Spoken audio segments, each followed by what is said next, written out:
कौन कमबख्त कहता है कि प्यार दोबारा नहीं होता, बेवफाई मिलने पर हम बेवफा हो जाएं, ये बातें जमाना नहीं कहता। हो गया इश्क मुझे भी फिर से, अब तेरी बेवफाई का जिक्र ख्यालों में भी नहीं करता। तो दोस्तों ये स्टोरी उन लोगों के लिए है जिन्हें अपनी लाइफ में सेकंड टाइम मोहब्बत होती है, वो मूव ऑन करने के बाद किसी अनजान आदमी को अपनी लाइफ में एंट्री करने देते हैं, उनके लिए। तो जैसे आपने स्टोरी टाइटल में देखा भी होगा, हमारी स्टोरी का नाम है ट्रेन वाला प्यार। तो चलिए शुरू करते हैं।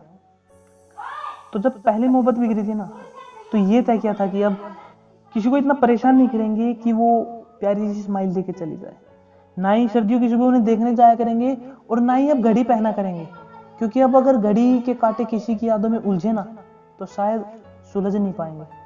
अब अपने फ्यूचर पे ध्यान देना है और अपने सपनों को तवज्जो देनी है।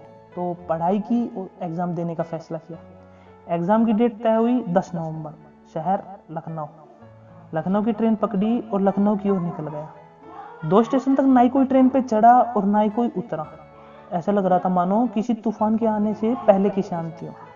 और तीसरे स्टेशन पे एंट्री हुई उनकी, शुमांशी राजपूत।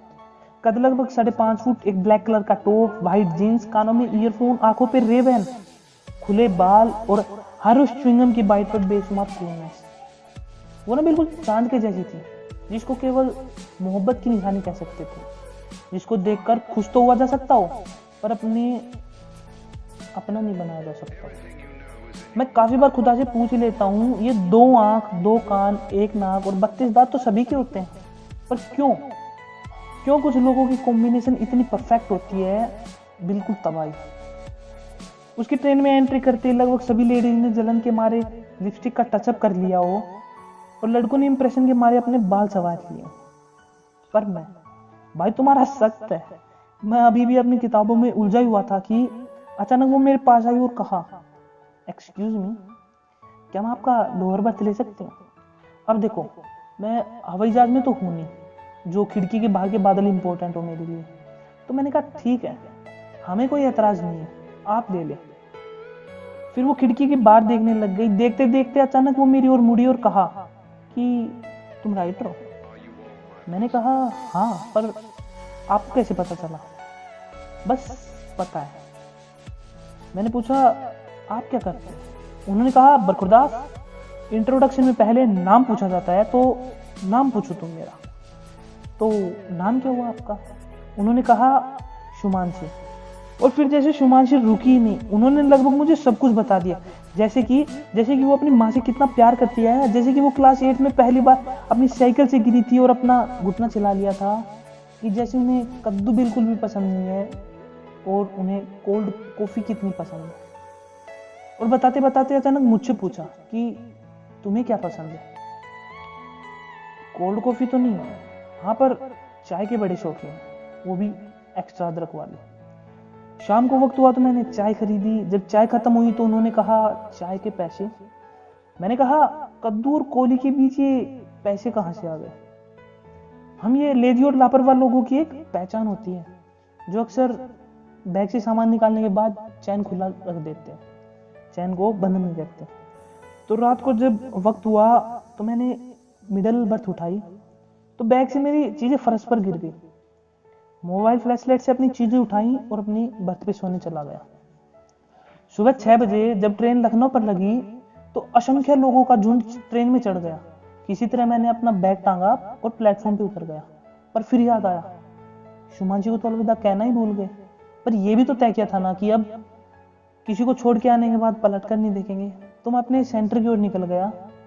इम्तिहान चालू होने में 1 घंटा था, तो बैग से जैसे कि आईडी प्रूफ, पेंसिल, इरेजर वगैरह निकालने लगा तो मेरे होश और तोते दोनों उड़ गए थे। मेरा एडमिट कार्ड नादार था। एक अनजान शहर में जब आपका एग्जाम 1 घंटे में शुरू होने वाला हो और आपका एडमिट कार्ड नहीं मिल रहा हो तो टेंशन गॉड लेवल की होती है। मैंने एग्जाम ऑफिसर से बात और रिक्वेस्ट दोनों की, बट उन्होंने कह दिया नहीं। आकाश बैठा ही था कि पीछे से आवाज आई, राइटर साहब कुछ खोज रहे हैं क्या? मैंने पलट कर देखा तो वहां शुमांशी खड़ी थी, हाथों में एडमिट कार्ड लिए, और बस उसी पर लगा जैसे कि यही तो वो चीज है जिसकी मुझे कब से तलाश है। आके मेरे पास कहती हैं कि आप टेंशन में काफ़ी क्यूट लगते हैं, ऑल द बेस्ट सर। अचानक एग्ज़ाम की घंटी बजी और मैं अंदर चला गया। एग्ज़ाम तक जाते जाते मैं जा ही रहा था कि उन्होंने पीछे से आवाज़ लगाई कि मिलना। हमने कहा कि हाँ, वही हम मिलेंगे कैसे? तो उन्होंने कहा कि दस्तूर रहा तो मिल ही लेंगे। एग्ज़ाम देने के बाद जब मैं लौटा तो बस अब एक ही मकसद था कि शुमांशी को खोजना। स्नैपचैट, फेसबुक, ट्विटर, हमने सब जगह कोशिश की पर शुमांशी कहीं नहीं मिली। हताश लौट ही रहा था कि बटुए से 10 का नोट निकला जिसपे एक और दस्तूर लिखा था और दूसरी तरफ शुमांशी का नंबर। तो ये एहसास हुआ ना कि जो लोग कहते हैं ना कि जिंदगी में मोहब्बत एक बार ही होता है, मतलब जिंदगी में मोहब्बत एक बार होती है, वो झूठ कहते हैं। मैंने शुमांशी से बात की, उन्हें कहा हाय चाय। उन्होंने कहा कि लखनऊ के आज़ाद चौक पे सबसे फेमस चाय मिलती है, आएंगे ना? तो बात सिर्फ इतनी है, मोहब्बत बस हो जाती है, उन्हें खोजा नहीं जाता।